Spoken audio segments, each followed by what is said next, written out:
I'm going to give you 3 things your music has to be in order for your catalog to earn royalties for you for a long period of time. And this is coming from a perspective of producing music specifically for TV and film or any type of sync, because that can go beyond just shows and movies and things like that. But one of the biggest advantages of producing music for media is the ability to have an outlet that will pay you over and over and over again from a catalog of music without you having to keep reproducing new music. Now obviously you want to continue to produce more music and build the catalog so that you have a larger catalog of music earning for you, because that will only increase your earnings. But the idea is to create a catalog of music that will just continue to earn, and you've created a catalog so big that it just doesn't stop earning over a very long period of time. And sync licensing is one of the best ways to do that. One of the best ways to publish your music in a way that will allow you to earn over and over and over again. Whether it's a TV show that just continues to re-air and it gets syndicated and now it's all over the world and you get paid royalties on all the replays, or whether that's a theme song on a show that continues to air, whether that's a track that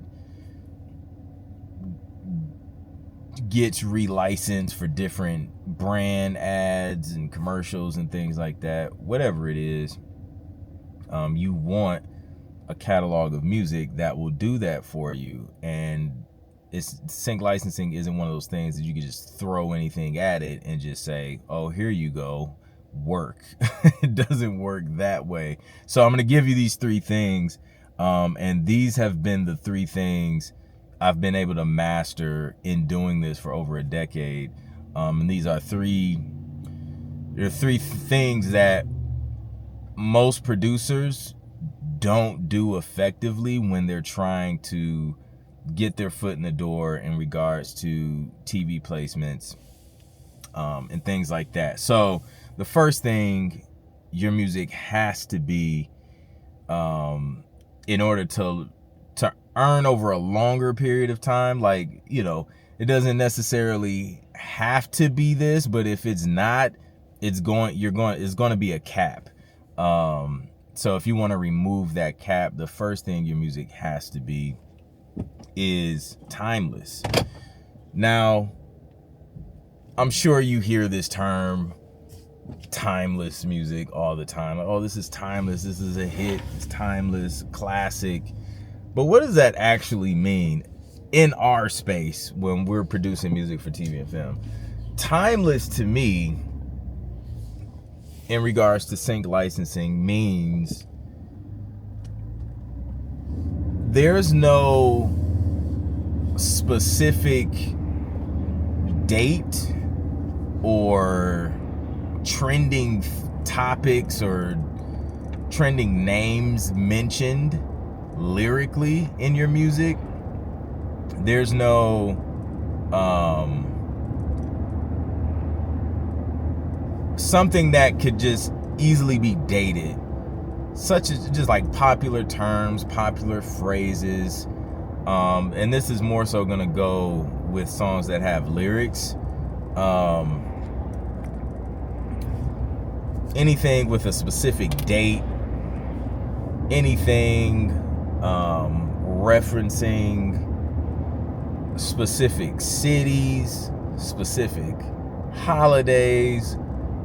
Like literally, you want this thing to be so open that no matter what year you play, the lyrics will be relevant. In terms of genre, that's kind of tough because, obviously TV and film, we follow trends as well.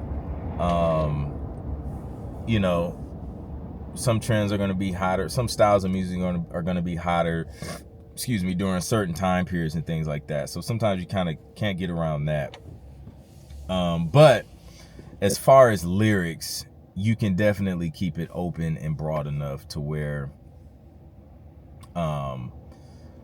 it's not boxed in, you know what I mean? Not mentioning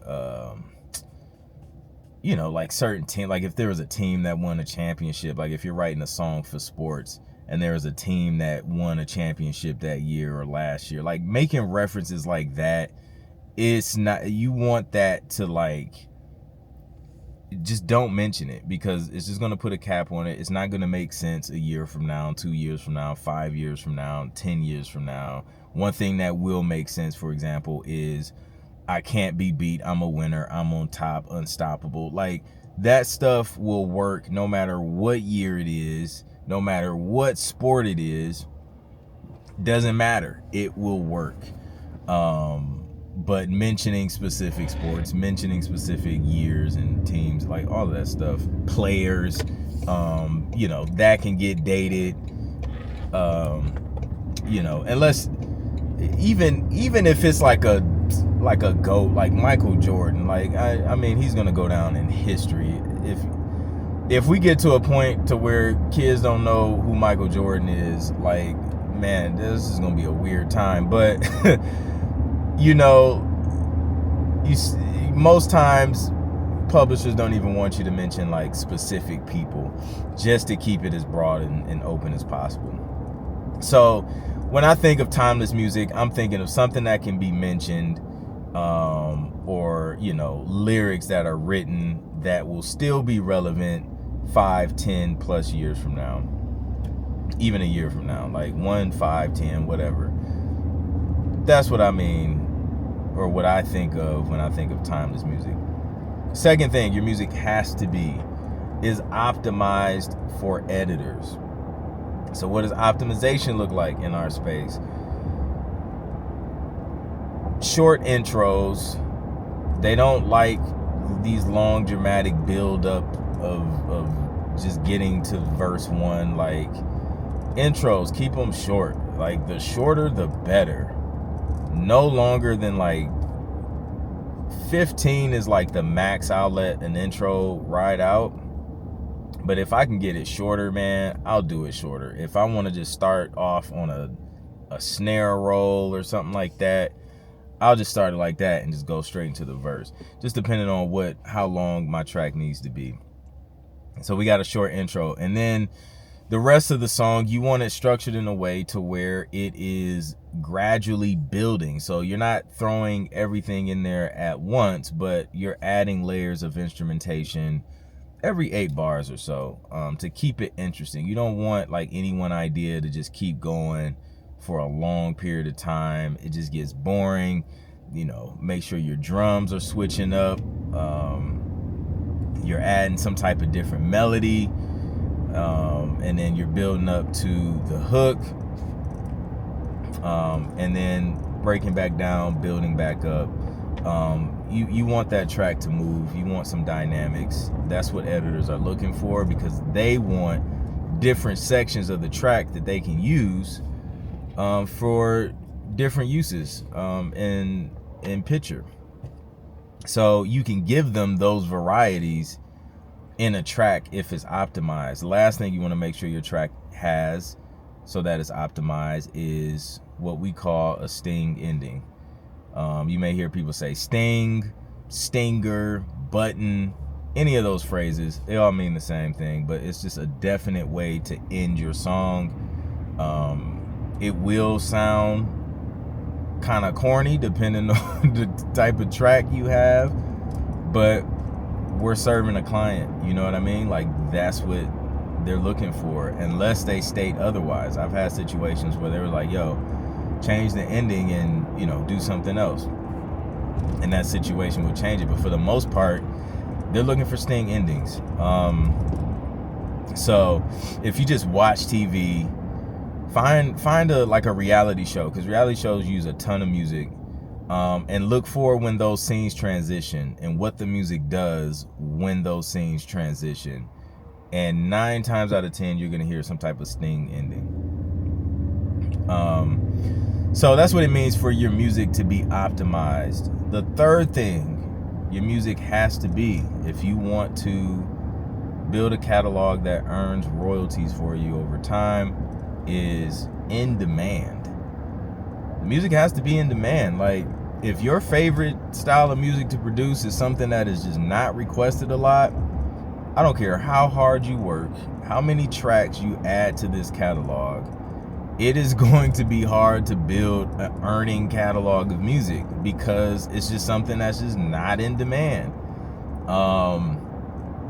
You know, jazz tracks, smooth jazz, slow neo soul, slow R&B stuff. It's just not requested a ton. Like, yes, there are uses for it when there are uses for it. The thing is, there just aren't a lot of uses for it. So you have to figure out a way to match a style of music that you like to do or wouldn't mind doing that also has a higher level of demand, and that is demanded frequently, which plays a role as well. So, you know, there could be a demand for, say, a certain specific style of music now that's just trending, right? That they just want, this style. A great example could be Bruno Mars. What was that, 24K Magic or something like that? There was a time where they were requesting tracks just like that, right? Now, I haven't seen a request for those types of tracks since that kind of fizzled out. But at the time, it was in high demand. So we rocked out. We did a lot of tracks like that during that time period. But now, nobody's asking for that. So something that's frequently demanded is going to be like investigative tension music, or hip-hop has been on a long run in sync. You can't really go wrong with that, especially in sports. Brass, strings,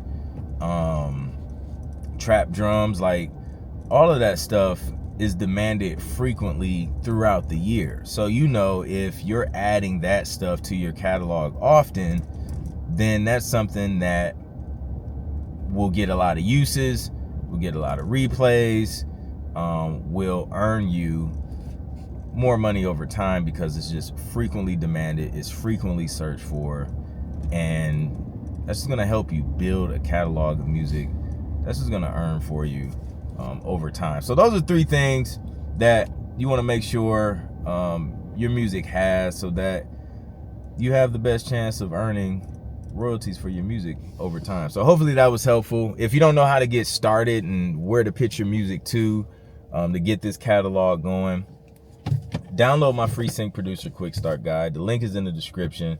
That'll give you the steps I took to land my first sync publishing deal and sync placement. And it's a rinse and repeat formula, and you can use it to help you as well. All right, I'll catch you on the next one. Peace.